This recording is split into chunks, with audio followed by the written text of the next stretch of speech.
পরীমনি বারে ভাঙচুর, ব্যবসায়ীকে খুনের চেষ্টা, বাংলাদেশের পরীমনির বিরুদ্ধে জারি গ্রেপ্তারের পরোয়ানা। পরীমনির আইনজীবী জানিয়েছেন, অভিনেত্রী আদালতের কাছে সময় চেয়ে নিয়েছিলেন, তবে সেই আবেদন খারিজ হয়ে যায় এবং পরীমনির বিরুদ্ধে চার্জ গঠন হয়। এদিকে আদালতে হাজির না দেওয়ার কারণে তার বিরুদ্ধে গ্রেপ্তারি পরোয়ানা জারি হয়েছে।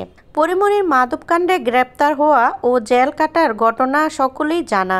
তখন দীর্ঘ ২৭ দিন বাংলাদেশের জেলে কাটিতে হয়েছিল বাংলাদেশের পরীকে। তবে সে সময় এখন অতীত। পরে বিয়ে করে সংসার পাতেন অভিনেত্রী পরীমনি। সন্তানের মাও হন। যদিও সেই বিয়ে না টিকলেও সন্তান পদ্ম ও দত্তক কন্যা প্রিয়মকে নিয়ে সুখেই কাটছে পরীর জীবন। এদিকে এরই মাঝে ফের আইনি বিবাদে জড়ালেন অভিনেত্রী পরীমনি। পরীমনির বিরুদ্ধে ব্যবসায়ী নাসিরউদ্দিন মাহমুদ হত্যার চেষ্টার অভিযোগ এনেছিলেন। গত বছর শোনা গিয়েছিল সে কথা, যদিও ঘটনাটি ২০২১ সালের জুলাই মাসের ঘটনা। ২০২২ সালের জুলাই মাসে পরীমনির বিরুদ্ধে অভিযোগ দায়ের করেন ওই ব্যবসায়ী। রবিবার সেই মামলার শুনানিতে হাজিরা না দেওয়ার কারণেই গ্রেপ্তারি পরোয়ানা জারি হয়েছে পরীর বিরুদ্ধে। রবিবার ২৬ জানুয়ারি ঢাকায় সিনিয়র জুডিশিয়াল ম্যাজিস্ট্রেট CJM আদালত পরীমনির বিরুদ্ধে গ্রেপ্তারি পরোয়ানা জারি করেন। তবে শুধু অভিনেত্রী নন, তার ড্রেস ডিজাইনার বগদাদি জিমির বিরুদ্ধেও অভিযোগ দায়ের হয়েছে।